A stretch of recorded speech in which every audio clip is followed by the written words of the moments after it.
வணக்கம் அண்ணா. என்னுடைய பெயர் அன்னலட்சுமி. நான் நாம் தமிழர் மகளிர் பாசறை ஒருங்கிணைப்பாளர்.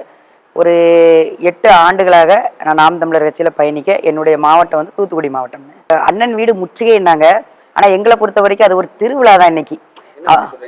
ஏன்னா அவங்க வருவாங்களான்னு சொல்லி எங்களுடைய அண்ணன்மார்கள் எல்லாருமே நேற்று இரவுல இருந்தே எங்களை அண்ணன் வீட்டு முன்னாடி காத்திருந்தாங்க. ஏன்னா மே 17 இயக்கம்னு ஒன்று இருக்குங்கிறது எங்களுக்கு நேற்று தான் தெரிஞ்சது. அந்த மே 17 இயக்கத்துல இருந்து திருப்பி பெரியாரிய உணர்வாளர்கள் ஃபுல்லாவே அண்ணன் வீடை முற்றுகையிட வராங்க அப்படின்னாங்க. சரி, யாரு தான் பார்ப்போமே அந்த பெரியாரிய உணர்வாளர்கள் அப்படின்னு நேற்று இரவுல இருந்து அண்ணன்மார்கள் ஃபுல்லா வீட்டுல இருந்து காத்திருக்காங்க. காலையில எங்களுடைய மகளிர் பாசறையும் உருட்டுக்கட்டையோட காத்திருந்தாங்க. உருட்டுக்கட்டையோட நீங்க அடிக்கிறதுக்கு நினைச்சுக்கிட கூடாது, வர்றவங்களுக்கு கொஞ்சம் டயர்ட் ஆயிடக்கூடாதுல்ல, அதனால சமைச்சு போடுறதுக்கு கொஞ்சம் விறகு எல்லாமே சேமிச்சு வச்சிருந்தாங்க. அதனால கையில அதுக்குதான் உருட்டுக்கட்டையை வச்சுதானே நம்ம சமைக்க முடியும்.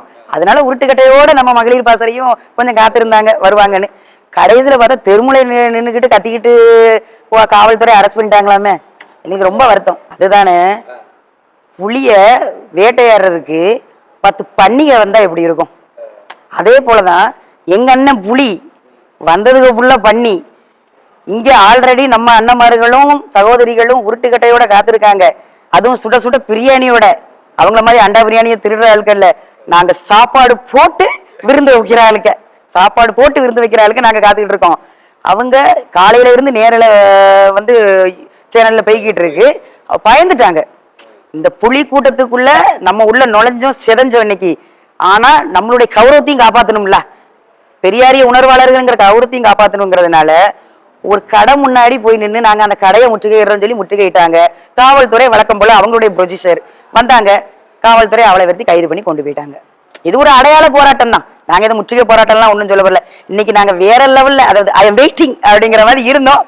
மிஸ் ஆயிடுச்சு. சரி, அடுத்த ஒரு நேரம் கொஞ்சம் ஒரு முற்றுகை போராட்டம் இருங்க, நான் தூத்துக்குடி நானும் சேர்ந்து வந்துடுறேன். கொஞ்சம் எங்களுக்கும் கொஞ்சம் ஒரு என்டர்டெயின்மெண்டா இருக்கும், பெரியாரிய உணர்வாளர்கள் என்னதான் பேசுறாங்கன்னு. ஆனா என்ன இதுல ஒரு விசேஷம்னா, பேட்டி கொடுத்தாங்க அக்கா சுந்தரவல்லி. ஏன்னா சுந்தரவல்லியை பத்தி பேசணுங்கிறது எனக்கு பொறுத்த வரைக்கும் அருவருப்பு சுந்தரவல்லி. ஆனா அவங்க பேட்டியில என்ன சொல்லியிருக்காங்க அப்படின்னா, பெரியார் அதாவது அவங்க சொல்ற பெரியார் எனக்கு பொறுத்தவரைக்கும் ஈவேரா தான். ஈவேரா என்ன சொல்லியிருக்காப்லன்னா, கற்பப்பையை எடுக்கணும் அப்படிங்கறது ஒரு நெறியாளர் கேட்காங்க. கற்பப்பையை எடுக்கணுங்காங்களே, அதனால தானே சீமானன்னு அதை சொல்லியிருக்காங்க, சொன்னதை தானே சொல்லியிருக்காங்கன்னு. எனக்கு அதுல தோணுது என்னன்னா, சுந்தரவல்லி கிட்ட உங்க அம்மா கற்பப்பையை முதல்ல எடுத்திருக்கணும். உன் பேச்செல்லாம் கேட்கணும்னு எங்க தலையெழுத்தா? உங்க அம்மா கற்பப்பை பெரியார் சொன்ன மாதிரி எடுத்திருந்தா நீ பிறந்திருக்க வேண்டிய அவசியம் கிடையாது. நீ பிறந்திருக்க வேண்டிய அவசியம் கிடையாது. நீ இப்படி பேச வேண்டிய அவசியம் கிடையாது. ஒரு பெண்ணா இருந்துகிட்டு, அதாவது இது தனிப்பட்டதா சொல்ல போனா அந்த லூலு பாட்டிகர்னு சொல்லி சமூக வலைதள லூலு குரூப்னு ஒரு சமூக வலைதளத்துல போய்கிட்டு இருக்கு. மிக கேவலமான எச்சத்தனமான ஒரு குரூப் போய்கிட்டு இருக்கு. அதாவது சமூக சீர்கேடு, கலாச்சார சீர்கேடு. நாங்கள் பெண்ணியோன்னு சொல்லி பேசிக்கிட்டு ஒருத்தி பல பேர்த்து கூட போகலாங்கிற ஒரு சட்டத்தை ஆதரிச்சுக்கிட்டு இருக்கிற பார்ட்டிக தான் அந்த லூலு குரூப்ஸுக. அதை ஆதரிக்கிற சுந்தரவல்லிலாம் நீ நாம் தமிழர் கட்சி தங்கைகளை பத்தி பேச உனக்கு என்ன அருகதை இருக்கு? பெரியார் சொல்லலையோ, ஆதாரம் சொல்லி ஆளாளுக்கு வாரீங்களே. நீங்க அண்ணன் சொன்ன அடுத்த நிமிஷமே சமூக வலைதளத்துல அத்தனை பேர் ஆதாரத்தை வெளியிட்டாங்களா இல்லையா? நீங்க சொல்ற பெரியாரு பேசின அனைத்து காணொலியும் பெண்கள் காது கொடுத்து கேட்க முடியாது, அந்த அளவுக்கு கொச்சையா பெண்களை பத்தி பேசியிருக்காரு. ஆணும் பெண்ணும் சமங்கிறது உடல் அளவுக்கு சொல்லல. ஆணும் பெண்ணும் சமம் என்பது அவருடைய உடல் வலிமை, அவங்களுடைய சமுதாயத்துல ஒரு துறை சார்ந்த விஷயத்திலையும் அவங்களுக்கு ஒரு சம பங்கீடு கொடுக்கணுங்கிறதுனாலதான் அது சம பங்குன்னு நம்ம சொல்றோம். ஆனா உங்க பெரியாரு ஈவேரா என்ன சொல்லியிருக்காப்ல, ஆணும் பெண்ணும் சமமா இருக்க வேண்டும் என்றால் அவங்களுடைய கற்பப்பையை எடுக்கணும். பெண்களுடைய கற்பப்பையை எடுத்துட்டா ஆணும் பெண்ணும் சமம். கற்பப்பைனா முதல்ல என்னன்னு தெரியுமா? பெண்களுக்கு ஒரு புனிதமான ஒரு கருவறை. அந்த கருவறையே நீ எடுக்க சொல்றனா நீ என்ன ஒரு ஆளு? முன்னாடிலாம் நாங்கெல்லாம் பெரியார் இருக்கும்போது இருந்த சிறப்ப கலட்டி நான்லாம் அடிச்சிருப்பேன். எனக்கு அந்த அளவுக்கு கோவம். ஆனா உண்மையிலே சொல்ல போனா எங்க அண்ணனை உண்மையிலே நாங்க பாராட்டுறோம். ஏன்னா பெரியாரை பத்தி முதல்ல எங்களுக்குள்ள பிம்பம் வேற. உண்மையிலேயே ஒரு பெண்ணியத்தை காத்தவர், சமூக நல போராளி, அவர் தான் பெண்ணிய அடிமை சங்கிலியை உடைத்தவர் அப்படின்லாம் எங்களுக்கு கற்றுக் கொடுத்தாங்க எங்களுடைய பாட புத்தகத்துல. ஆனா இப்ப எங்க அண்ணன் சொன்னதுக்கு அப்புறம் நாங்க எல்லா வலைதளத்திலையும் போய் ஆய்வு செஞ்சு பார்ப்போம். இவர் எப்படி பேசியிருப்பாரா, அண்ணன் பேசுனது உண்மையா என்ன ஏதுன்னு நாங்க பார்க்கும்போதுதான் அவருடைய கேவலமானது அப்பட்டமான முகத்தை கிழிச்செறிஞ்சிட்டாரு எங்க அண்ணன். பெரியாருங்கிறது ஒரு கேவலமான ஒரு மனிதர். பெண்களுக்கு மரியாதை கொடுக்காத ஒரு மனிதர், சமூக சீர்கேடு உண்டாக்குறதுக்கு இருக்கக்கூடிய மனிதர். அவருடைய முகத்திரையை கிழிச்சதுனாலதான் தெலுங்கு வடுக குரூப் ஃபுல்லா இன்னைக்கு தமிழ் தேசியத்தை எதிர்த்துட்டு வராங்க. இதுதான் உண்மை. திராவிடம் அவங்க எல்லாம் வந்து என்ன சொல்றாங்கன்னா, பெரியாரி படிங்கள், பெரியாரி படிங்கள். பெரியாரி படிச்சனாலதான் அந்த கருத்தை எடுத்து தானே சொல்றாங்க. இந்த கருத்துக்கு ஏன் அவ்வளவு எதிர்ப்பு? அது உண்மையே தானே அவங்க பேசுறாங்க. ஏன்னா இந்த கருத்துக்கே முரண்படுறேன். பெரியாரே படிங்க படிங்க அப்படின்னு சொல்றதே தவறு. அவர் என்ன நல்லது செஞ்சுட்டாரோ அவரை பத்தி நம்ம படிக்கணும். ஒண்ணு இல்ல, ஒரு விஷயம் ஒண்ணு என்னுடைய கருத்து. இன்னொன்னு, நீங்க சொன்னதன் பேர்ல நம்ம ஆய்வு செய்யறோம். பெரியார் அவருடைய காலத்துல 1960 நம்ம ஆய்வு செய்யும் போது அப்ப அவர் என்ன பேசியிருக்காரோ அதைத்தான் எங்க அண்ணன் எடுத்து பேசியிருக்காரு. அப்போ பேசின அவர் வந்து புனிதராம், பேச இப்படிலாம் பேசியிருக்காரு அப்படின்னு சொல்ல எங்க அண்ணன் வந்து உங்களுக்கு வந்து அரசியல் தற்குறி, ஒரு தலைவருக்கு ஏற்ற ஆள் இல்லை அப்படின்னு சொல்லி திருமுருகன் காந்திலாம் பேசுறாரு. உண்மையிலே சொல்லுவோம், திருமுருகன் காந்திலாம் மே 17 ஒரு இயக்கம் வச்சிருக்காருங்கிறதே எங்களுக்கு தெரியாது. இன்னைக்கு ஒரு சின்ன சம்பவத்தை சொல்றேன். மே 17 இயக்கம் வந்து முற்றுகையிட போறதா தகவல் வந்தவொடனே நம்மளுடைய தமிழர் கட்சியை சேர்ந்த தீரன் திருமுருகன், நம்ம வழக்கறிஞர் அண்ணன் வந்து அவங்களுடைய வீடு, அதாவது திருமுருகன் காந்தி அவர்களுடைய வீடை போய் முற்றுகையிட நம்ம போவோம். ஒரு தமிழ் தேசிய தலைவர் அண்ணன் செந்தமலன் சீமான் அவர்களை வீட்டை முற்றுகையிடும் போது இவங்க வீட நம்ம முற்றுகையிடணும்ல அப்படின்னு சொல்லி காலையில 5 மணியில இருந்து திருமுருகன் காந்தி அவர்கள் வீட தேடி இருக்காங்க. இப்போ அண்ணன் வீடு எங்க இருக்கு, ஒரு தலைவர் செந்தமலன் சீமான் அவர்கள் வீடு எங்க இருக்குன்னு சென்னையில நீலாங்கரா இதுதான் அடையாளம் சொல்லிடுவாங்க. சரிப்பா, உங்க திராவிட கட்சியோட தலைவரோட வீடு எங்க இருக்குன்னு கேட்டாலும் கோபாலபுரம்னு சொல்லிடுவாங்க. ஆனா மே 17 இயக்க தலைவரோட வீடு எங்க இருக்குன்னு காலையில 5 மணில இருந்து விசாரிச்சிருக்காங்க. அட்ரஸே தெரியலையா அண்ணா? அட்ரஸே இல்லாதவர்னே, அட்ரஸ் இல்லாதவரு இன்னைக்கு ஒரு பெரும் தலைவரா தமிழ் தேசியத்துல பல இளைஞர்களின் லட்சக்கணக்கான இளைஞர்களின் முன்னோடியா இருக்கிற எங்க அண்ணனை அவர் தற்கூறின்னு பேசியிருக்காரு. அந்த இதை நான் அந்த கண்டனத்துக்குரிய தேடினாங்கண்ணே. 5 மணில இருந்து தேடி இருக்காங்கண்ணே. பக்கத்துல உள்ளவங்க கூட இப்படி ஒரு ஆள் இருக்காங்கிறது கூட அவங்களுக்கு தெரியல.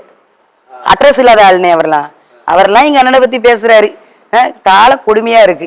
என்ன செய்யுது? இந்த சுந்தரவல்லி, திருமுருகன் காந்தி, அதே போல அவங்க சொல்றாங்க 30க்கும் மேற்பட்ட பெரியார் இயக்கங்கள், இவங்க எல்லாருமே என்னன்னா திராவிட அடி வருடிகள் தான். அவங்களுக்கு பணம், இன்னைக்கு இந்த பெட்டியில பணம் வருது, இந்த தமிழ் தேசியம் வளரக்கூடாது, சீமான் பக்கம் தமிழ்நாடு திரும்புது, இளைஞர்கள் லட்சக்கணக்கில் இல்ல கோடி கணக்குல திரண்டு எழுந்து வந்துட்டு இருக்காங்க. 2026 வந்து ஒரு புது புரட்சியே உண்டாக போகுது. அப்போ எதுல வந்து சீமான வந்து வீழ்த்தலாம் அப்படின்னு பெரியார கையில் எடுக்காங்க. ஆனா இதுல ஒரு நன்றி சொல்லக்கூடியது என்னன்னா, நம்ம அது யாரு முதல்ல ஆரம்பிச்சது, மீச சுபவி ஐயா. இது எப்படின்னா, தமிழ் தேசிய ஆதரவாளர்கள் எல்லாத்தையுமே ஒருங்கிணைக்கிற பாலமா ஐயா இருந்தாரு. ஐயாவுக்கு ஒரு நன்றியை நாங்க தெரிவிச்சுக்கிறோம். ஆமா, முதல்ல என்னன்னா, நாங்கள் தமிழ் தேசியமா இருந்தாலுமே ஒவ்வொருத்தரும் பிரிஞ்சு இருந்தாங்க. அவங்களுக்குன்னு ஒரு களம் அப்படின்னு இருந்தாங்க.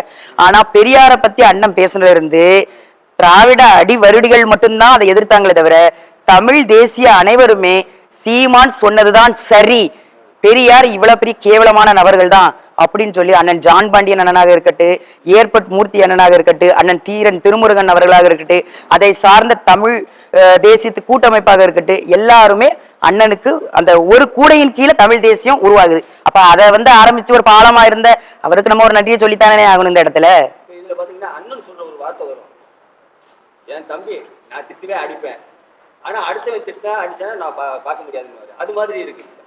உண்மை அதுதான். என்னன்னா, தமிழ் தேசியத்தை பொறுத்த வரைக்கும் என்னன்னா, என்னைக்குமே திராவிடமா தமிழ் தேசியமா அவங்களுடைய நோக்கம் வெவ்வேறு பாதைகளா இருக்கலாம், வழிமுறைகள் வேறையா இருக்கலாம், ஆனா நோக்கம் ஒண்ணுதான். கருத்து வேறுபாடுகள் இருக்கலாம், ஆனா நோக்கம் வந்து தமிழ் தேசியமா திராவிடமா அதுதான். அப்ப திராவிடர்கள் வந்து ஒரு பொய்யான ஒரு புரட்டை கொண்டு வைக்கும் போது அப்ப தமிழ் தேசிய எல்லாமே ஒரே கூடைக்குள்ள வந்து ஒரே நேர்கோட்டுல இணைகிறது தான் இந்த இதோட அம்சமே.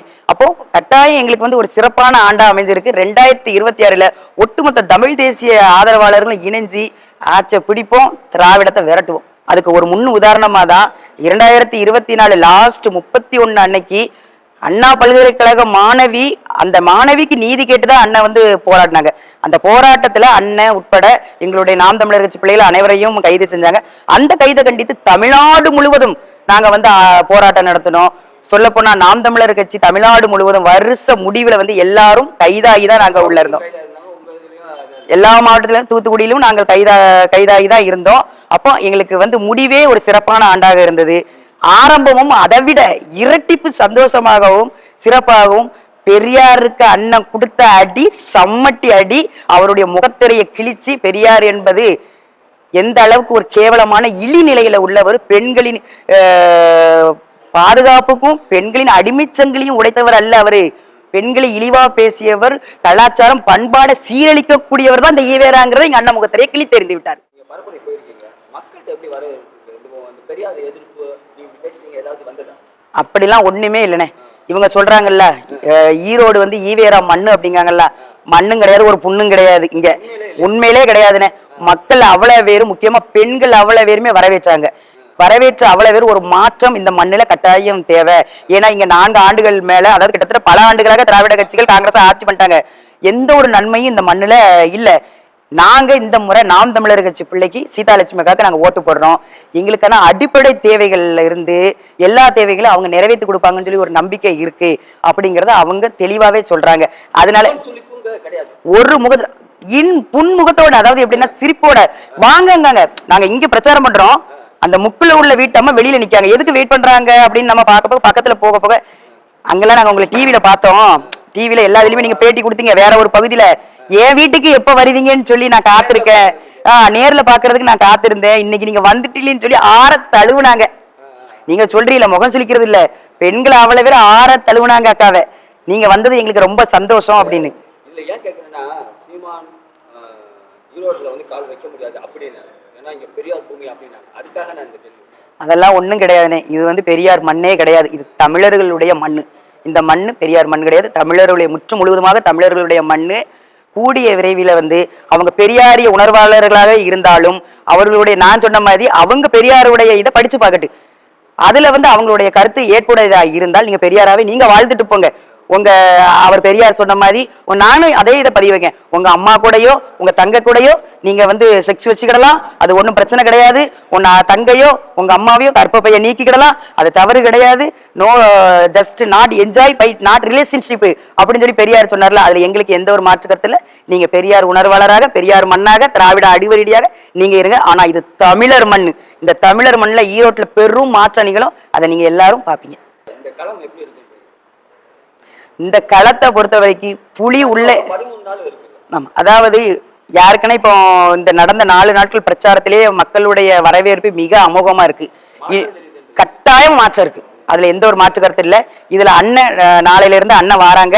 அடுத்த 10 நாட்களும் நீங்க சொல்ற ஈவேர மண்ணில் அண்ணன் கால வைக்க முடியாது இல்ல, இங்கதான் புலி பாய்ச்சலோட எங்க அண்ணன் நாளைக்கு கிளம்பி வராங்க. இந்த ஈரோடு மண்ணு தமிழர்களின் மண்ணை மிதிக்க வராங்க. 10 நாள் அண்ணன் இங்கதான் பிரச்சாரம். எவனுக்கு தைரியம் இருந்தா வந்து பாக்கட்டு, ஒரு அப்பனுக்கு பிறந்திருந்தா இங்க வந்து பாக்கட்டு. இந்த தங்கச்சிகளை மீறி, இந்த அண்ணன் தம்பிகளை மீறி எங்க அண்ணனை நீ தொற்றுவேன்னு நாங்க பாக்குறோம்.